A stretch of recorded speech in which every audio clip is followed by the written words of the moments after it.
that I make my noise with, and it kind of works for me. Mid-70s, suddenly drum kits started to grow, and everybody wanted to use double bass drum and lots of tom-toms. And frankly, when I saw that happening, I had a great affinity to it. I loved it from a musical point of view. So it doesn't matter what I'm doing, I adapt my style to go with the music, not the kit. The kit stays the same. And even if I just play kick, snare, real straight, groove, the sound of that kit with everything resonating is so different when you take all the other drums away. It has a resonance to it that everything plays a part, even if you're not playing it.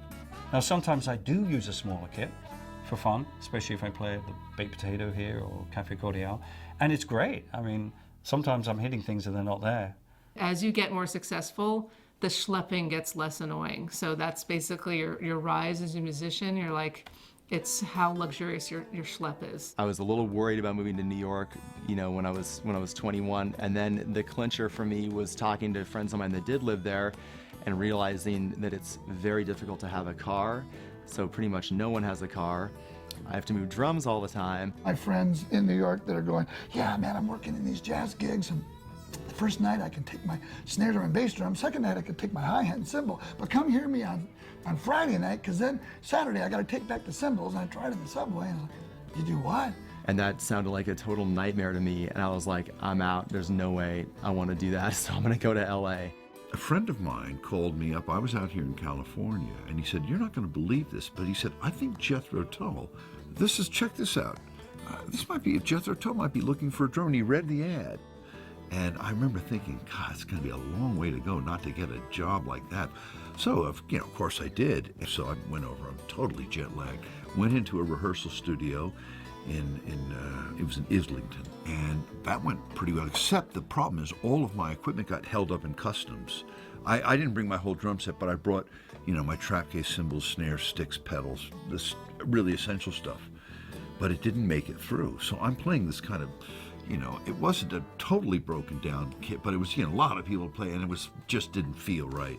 But I remember thinking, I've got to transcend this regardless. I've just got to put it all forward. And I thought, I would rather lose this gig by playing the way I honestly feel that I should interpret it, rather than playing an imitation of the other guys, because Tullis had an amazing series of drummers. Well, 5 minutes before the audition is over, the door opens and in comes my trap case from Heathrow with all this. I thought, great, that's really helpful now. Ann called a week later and said, okay, we've made a decision, we'd like you to do it. Every child that goes to public school, I think it's their right to be able to be exposed to music and the arts. I think it's that important. And I say this because I'm a living, breathing, example of it. I went to public school, and that's where I learned to play music, and that's where I learned to play the drums. And I wouldn't have graduated.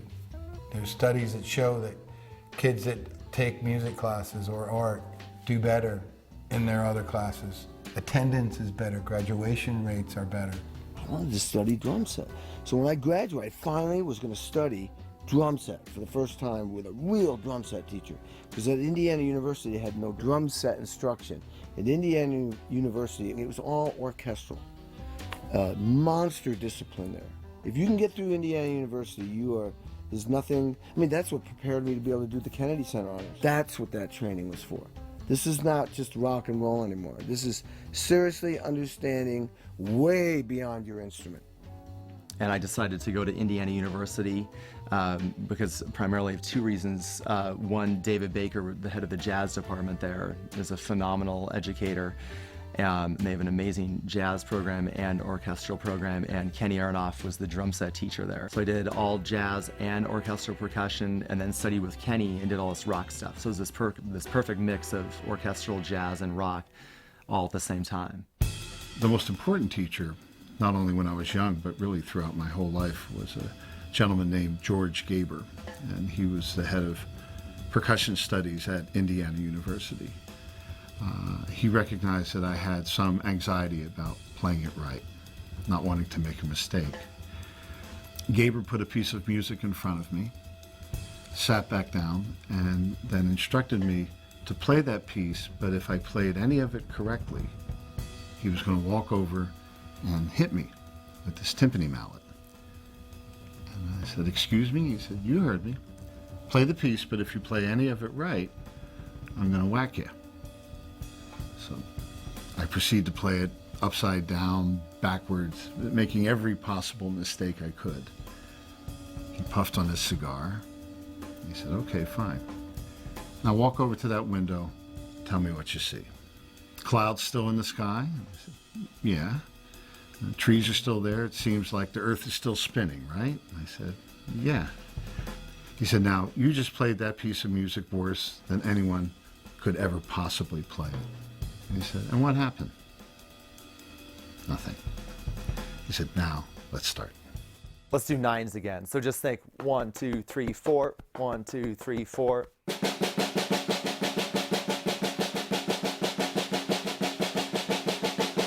Nice. All right, now move right hand hi-hat to hi-hat.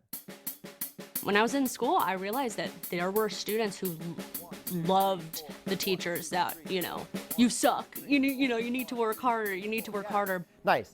Me personally, it's like I want someone that wants me to grow and shows that appreciation for my putting the effort in.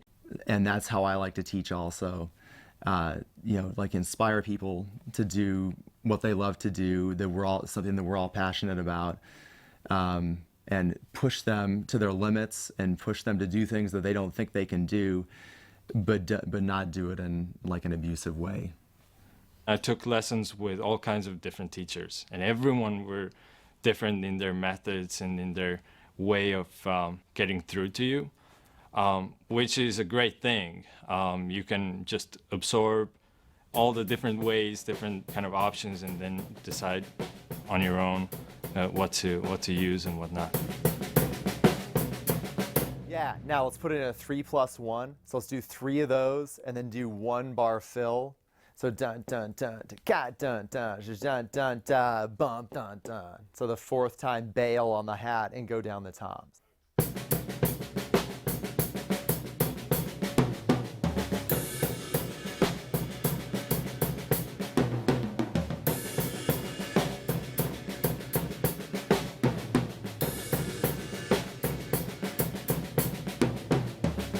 Yeah, nice.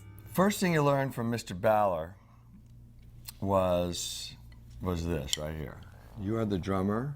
When you get to class, full class of concert band, everyone's warming up and doing their thing. And so this is what you can do. You're allowed to do as a drummer. You could play on your knee.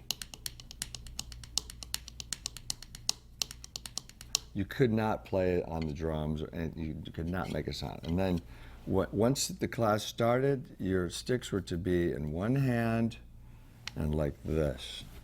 And it's kind of a valuable lesson, too, of discipline. I won a concerto competition at Indiana University. It was a violin concerto. I saw Itzhak Perlman play, and I realized I had to play a marimba piece on my senior recital. I realized if I'm going to spend a year working on a piece, I'm going to learn that one. It's the most beautiful piece it's called The Introduction to Rondo Capriccioso by Camilla, and this is violin concerto, and you can play violin music on a marimba. So I spent 3 hours a day for 365 days, basically, and won a concerto competition with it. When I found my first really good drum teacher, I was about 14. His name was Roger Kahn, and he was not only a brilliant drummer, he was probably only about 16 or 17, but he was a great teacher. And because he was so inspiring to watch, I was thrilled to be able to study with this guy. So that's when I really began to drink it in.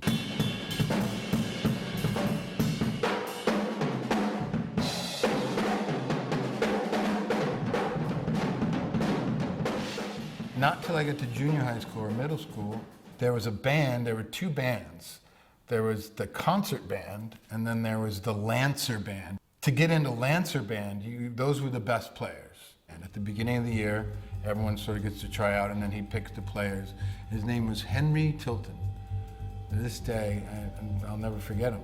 He was an older gentleman, you know, he wasn't sweet and nice and nurturing. He was kind of a taskmaster.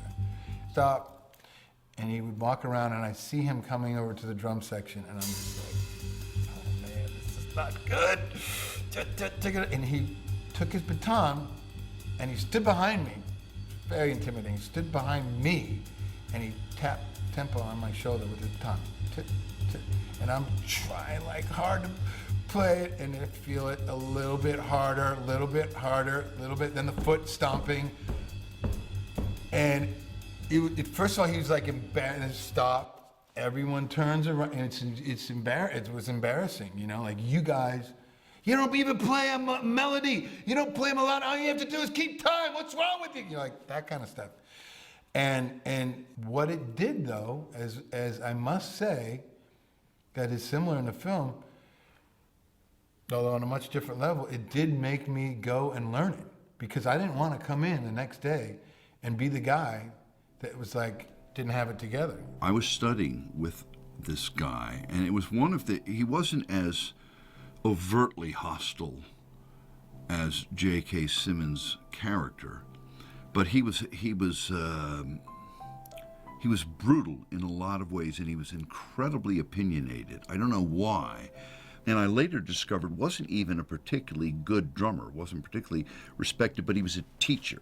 And that's what his thing was. I'm a teacher, and you know, so he somehow elevated himself by design or otherwise out of being a player. At the end of this lesson, this harangue had escalated to the point, and I remember being really heated. And he finally just said, you know, you're never going to make it. You don't have what it takes. Ooh. And I just remember thinking, I left and I stood on that exact corner where that scene was shot, catty corner to Carnegie Hall before the concert, you know, contemplating it. And I thought, I'll show him. If I didn't have that internal sense of self and confidence that I had something, it could have wrecked me. I could have maybe never played again.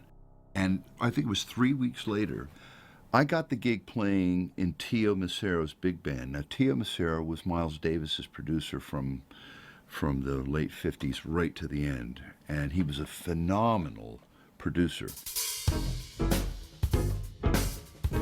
The toughest band leader I ever worked for or alongside with would be Joe Zawinul. And Joe was the co-founder of the group Weather Report. I joined the band in 1978. I just turned 24 years old, and stayed with the band for quite a few years. Joe kind of came from that macho jazz school with his Austrian, almost Nietzschean, like, you know, what doesn't kill me makes me stronger kind of thing. It was common with some of the hardcore older jazz guys that they would poke you, and if you poked back, then it was good. If you shied away or went away with your tail between your legs, then you didn't belong there in the first place. He was maddeningly tough and demanding at times, but he was a genius, and geniuses usually get pretty wide latitude in my book. Yeah, I'd heard a lot of horror stories about the kind of cultish environment that the Magic Band, Captain Beefheart, the Magic Band was. I'd heard stories about broken ribs and guys getting thrown downstairs and psychic interference, but I'd also heard that he had mellowed since those years, and he was anything but mellow. He would say things like, give me that sound of Fred Asparagus dangling through the teacup. You know, blue babies levitating over the mountaintops like BBs on a plate. And you'd have to kind of think pretty fast and come up with something, and you go, that's what I wanted. You knew that. Recording with John Mellencamp was brutal. It was constantly, like, the teachers pushing you, just like, is that all you got? You play a song once and you go, what do you got, Kenny? It's like the same song. He'd even say it was the same song.